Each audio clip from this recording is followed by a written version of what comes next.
Oh, gee whiz, I sure would like some ice cream. Oh boy, ice cream! Yay! I cannot wait to fill myself up with ice cream. Huh? But it's too hard. That's what she said. Oh God. Nah. Tired of this happening? Well, here's a solution. What you want to do is warm up the spoon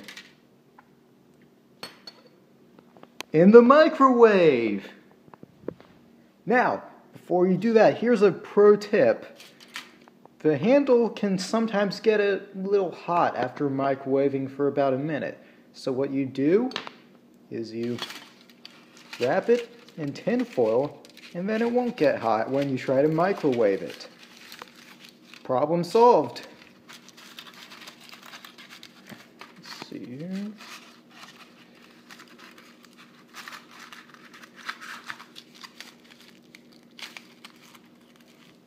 All right.